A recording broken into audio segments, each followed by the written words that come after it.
This is a quick introduction to soft body physics, and we also do just a smidge of advanced material processing with nodes at the end as well.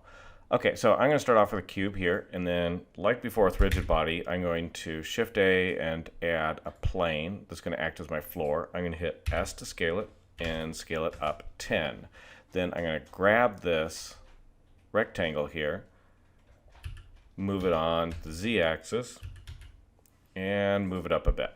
Then I'm going to go over here into the shaders and select random for the color, make sure everything pops out a little bit more. Okay, then basically over here underneath physics, I can select my cube, and instead of rigid body physics, I can do soft body physics. Here we go, soft body physics, and see how this reacts. Kind of like before, if I sit here and hit play, the cube will fall down. Whoops, wait, it didn't fall down. Why did it not fall down? Right here, there is a checkbox, which always gets me. I don't quite know why it's actually set by default. If you have it set, it'll actually try to stay at a particular position. You can see it bounces up and down a little bit as it tries to center in on that position, and that's its like original position. If I uncheck that, then it'll actually fall like before. I haven't set up anything on the floor, so it just falls right through the floor. So I'm going to leave that unchecked. Go ahead and scrub this back to 0. Then I'm going to sit here and select the floor. And I'm not going to turn on soft body or anything to it because I don't really want the floor to deform. I'm going to just turn on collision. That'll allow the floor to collide with the cube. I go ahead and hit play on this, and I can see that cube actually hits the floor. It deforms a little bit and bounces around. In fact, eventually, yep, it completely collapses in on itself, which looks kind of weird.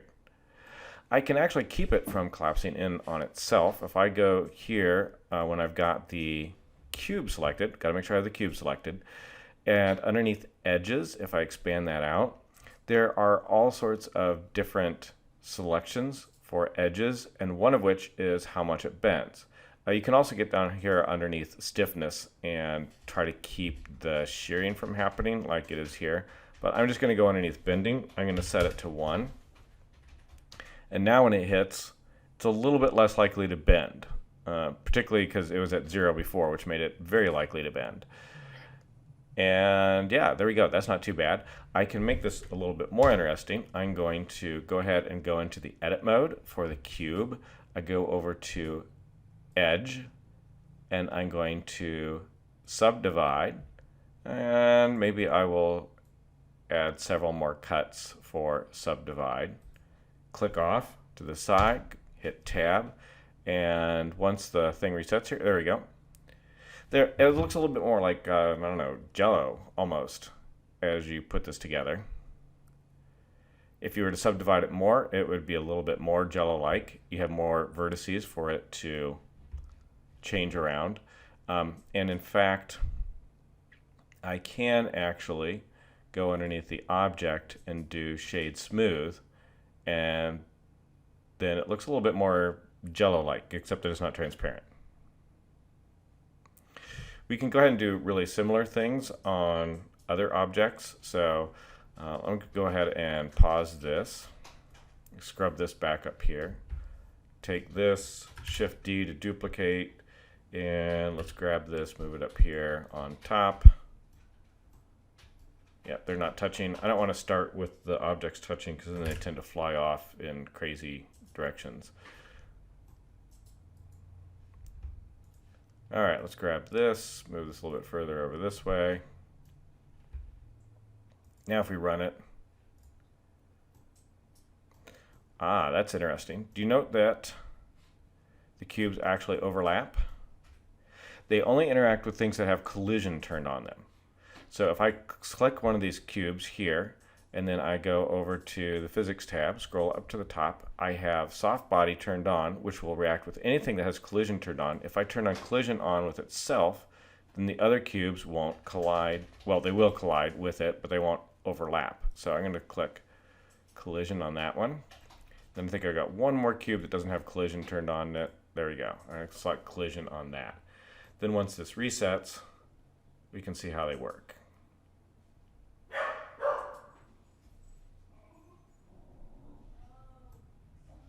There we go. So they look kind of weird, and the simulation runs pretty slow at the beginning, and then once the computer has calculated all of the physics, the next run through, you'll note that it runs a lot faster.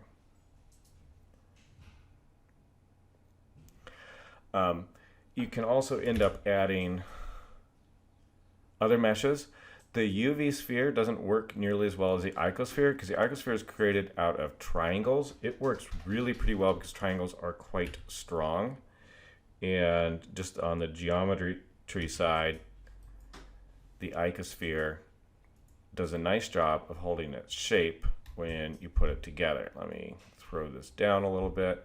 Let's see, I do collision, I do rigid body, whoops, not rigid body, soft body. If you mix rigid bodies and soft bodies, like strange things happen, just to give you a little heads up on that. Take off gold, and then, let's see, it was edges, right? There you go, edges. I'm gonna do bending of 1. Go ahead and run the simulation. And that looks really strange. It's basically colliding with the icosphere that's no longer there.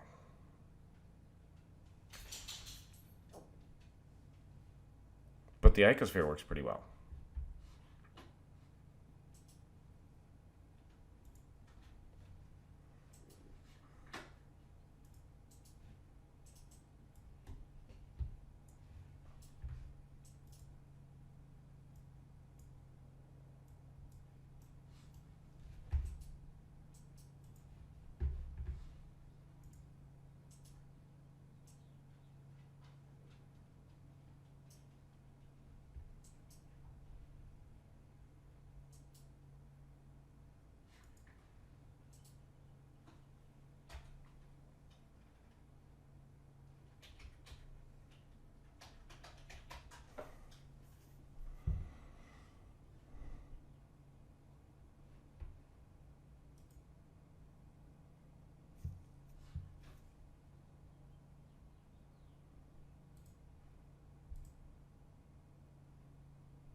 Okay, in order to get that to work again, I actually had to grab one of these other boxes and move it. So I basically stopped this, took one of these other boxes, moved it slightly, and then that forced it to recalculate everything. As soon as you turn on rigid body physics, it tends, well, strange things seem to happen when it's rigid and soft body physics. So that was a little bit buggy, but by moving these around and then running the simulation again, I was able to get it to work a little bit more correctly. And I can actually see that the icosphere in that particular case is collapsing like a popped beach ball, and all I need to do is go back here to bending, throw that back to like 1 or 2 because I had it set at 0, and then at this point, once it recalculates, it should work a little bit better.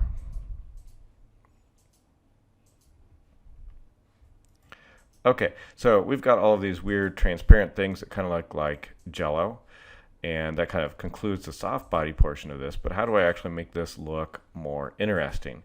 If I go into a render view, yeah, okay, not super interesting right now. What if I actually wanted to make these transparent and look like Jello? Well, it turns out that's actually not too hard. I'm going to go ahead and do a top-down view with this. We need to light this a little bit better. I'm going to take another light over here, take another light over here, and maybe pull it down a little bit. Back it off.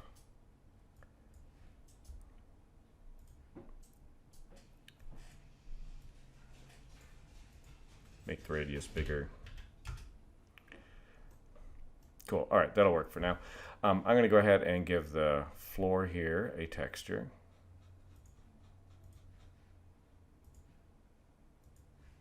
Then I'm going to go ahead and give this thing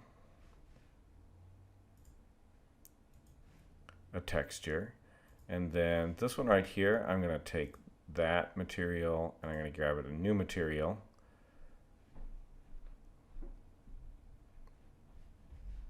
And get rid of the old one here. There we go. So this one's a little bit different.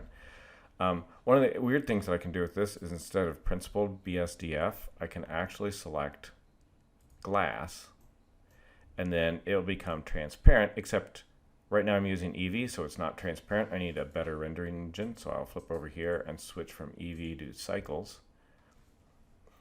And now I can see it actually is transparent, and I can look through it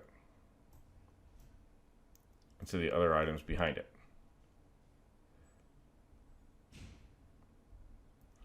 Which is kind of neat to take a look at. I can also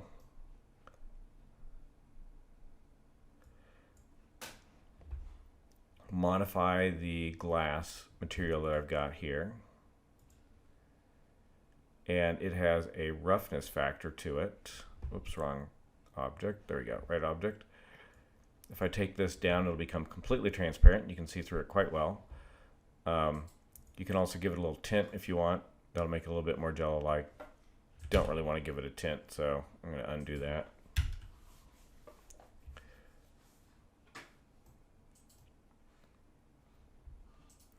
It's not very glossy at this point in time because doesn't look like glass because there's not much reflecting off of it. If you want to do that, you have to get things to be a little bit more complex. Down here at the bottom, I'm going to select this pull down called Shader Editor. And this basically shows what I have right now. This material output box holds what my glassy little sphere is going to look like.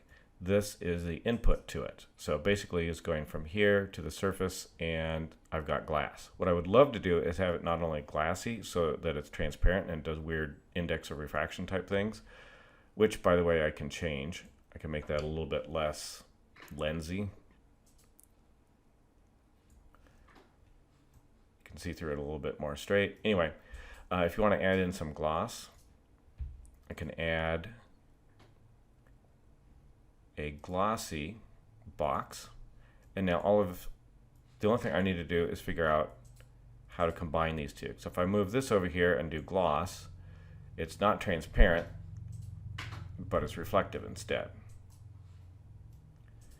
And I can actually take the roughness of the gloss down, and then it becomes a lot more mirror-like, depending upon what exactly I'm looking for an effect. Kind of like that. Then how do I combine these two? If underneath the add nodes there is a shader that allows me to add two things together. Not really what I want to do because it will basically just I get 1 plus 1. I don't get any control over how much. What I really like to do is the mix shader. And if I throw the mix shader in here, I can line these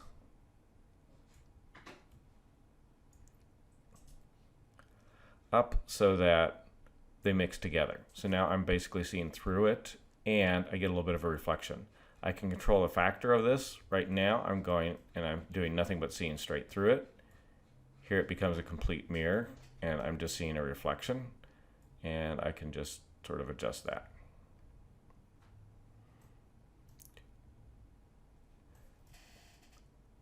All right, and that's about it for soft body physics and just a little bit of adding weird lensing stuff to your materials.